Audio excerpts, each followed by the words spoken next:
Which just goes to show you, and the stoic nature of Jerome Powell at the press conference.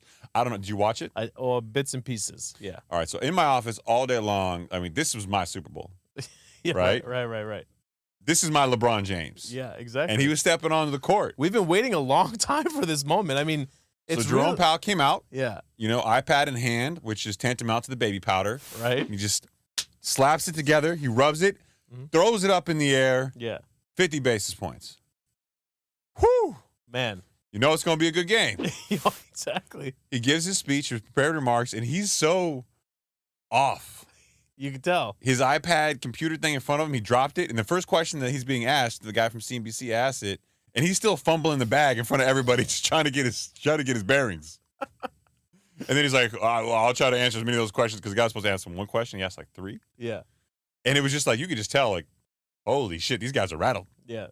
There's a couple of times where he got a couple questions served to him where he actually responded, "That's not my responsibility." Yeah. That's not affordable housing. That's not us. That's. Yeah. I mean, but it kind of is though. It plays right in the hand of inflation. I mean, it's a huge component. And he dodged that question. He got asked. Yeah, he did. He got asked a number of times about affordable housing, and he was like, "Yeah, we would expect that would be fixed over the long run." If things worked out the way they were supposed to, just throwing in a word salad. Chop, chop, chop, chop, chop. Yeah. Throwing it out there. Exactly. And nothing he said actually responded to anybody. And then finally got to the point where he's like, that's not us. Right. So what do you think? Do you think we give a quick little brief backstory here? I know we have a lot of listeners that have been tuning in since the beginning of the show, but we should also maybe give a quick little breakdown as to how we even got here, right? Something tells me you're prepared to do this. No, I mean, I wanted to be thoughtful about this, right? Like, Clearly we're getting a lot of new listeners on every episode, so let's give a quick little breakdown of what this even means, right? So today was a big day because the Fed decided to cut their Fed funds rate. What is the Fed funds rate? That's the rate at which banks borrow money from the central bank overnight, right?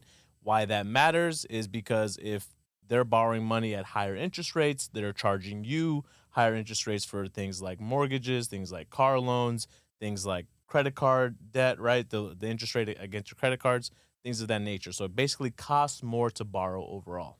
But don't fall for the social media bullshit. There was a lot of people on social media doing what social media does, throwing out convenient disinformation to help their own cause. We're going to dispel with a lot of that bullshit, and I'm going to explain to you why the common rhetoric you're hearing of how this is going to help the mortgage market might actually be wrong. Yes, absolutely. We're going to definitely get into that. So if we all can recall back during 2020 up through 2021, 2022, after all the stimmies were handed out, inflation got out of hand, right? The Fed themselves thought that the problem that we were facing was transitory. It was going to come and go, right? Inflation's transitory. Yeah, it's just that there's high prices now, but they're going to come right back down. It's going to be fine. 2 years later. 2 years later. Nope. 4 years later. Yeah.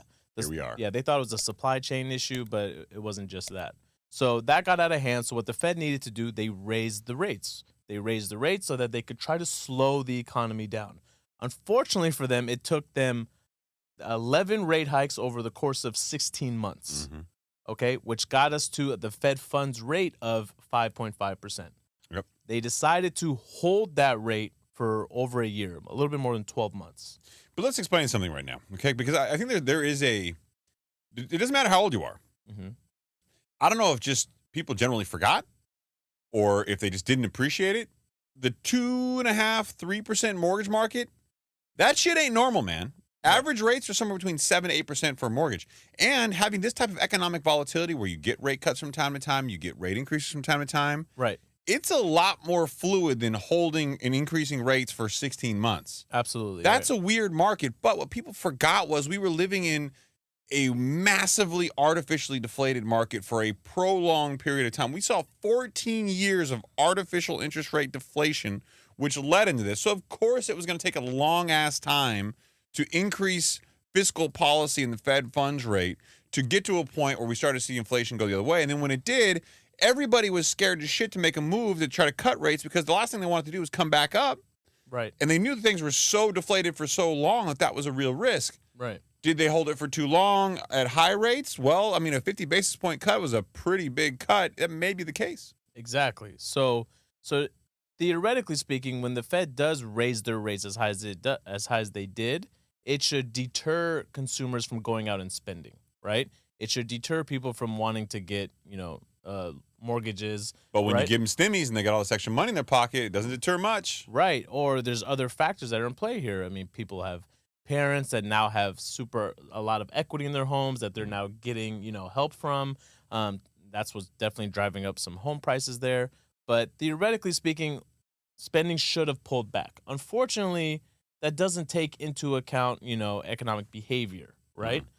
So people get used to spending, they want to maintain their lifestyles, and you can see how they're making their ends meet by still using their credit cards. That's why credit card debt is now at an all-time high. 1.14 trillion? I think, yeah, Yeah. definitely north of that, maybe even. So now what the Fed did today was they decided to finally cut, reaching the third phase of this cycle, right? They cut 50 basis points because now they want to slowly begin to incentivize borrowing again. But if they were confident they did the right thing, they got to the right point, they would not have started with 50 basis points. No, because if it was a slow, gradual process up, right? Think about it, 16 months to raise it 11 times, right? Yes, there's definitely several times in there where they increased it 75 basis points because they really were trying to slow it down. But it still took 16 months, and then they held it. That means for 12 months, they were confident with where they were, right? You would think the natural progression back down if they wanted to stick a quote-unquote soft landing was let's cut 25 and let's just see what happens. I mean, we predicted on the show that it was going to be 25 based on their own rhetoric, that they were happy with what they've been able to accomplish so far. Well, and the rhetoric they had today was almost a complete 180 from what they were saying before. He basically said the jobs numbers were bullshit and they were reporting wrong. Yes. He also went on to say that housing numbers are very, very lagging and the actual housing market is very different than we're seeing. Yet that has been the leading drag on inflation being above 2% because housing shelter has been pulling that up. Right. So it's like, wait a minute, all the things you said you were confident in, you were seeing progress in, you now are saying are bullshit. And then to make matters worse, the Yahtzee, the punch right in the ding-ding to America was, and by the way, we're now predicting, according to the dot plot, potentially another 50 basis point increase before year-end, decrease before year-end. And that was exactly the next point that we were going to get into, right? Yeah. So every 3 meetings or so, right, every quarter, I should say, they release this thing called the Summary of Economic Projections. SEP. And that fluctuates. It could change from meeting to every time they release it. The last meeting, they had predicted that there would have only been 1 rate cut by through the end of the year with 3 remaining meetings, right? Now we got this one, and we have, I think there's still 2 meetings remaining. They had 1 rate cut today, and they're predicting at least another 50 basis points down. Which is a wild departure from what they were saying before. Yeah, that's a complete 180. To me, you're saying, shit, we fucked up. Cut rates now. Yeah, exactly. You don't just come out the gate swinging 50 basis points. That's like you stepping up to the plate and you're swinging big. First swing. I don't care what you're throwing, what pitch you're throwing. I'm swinging for the fence.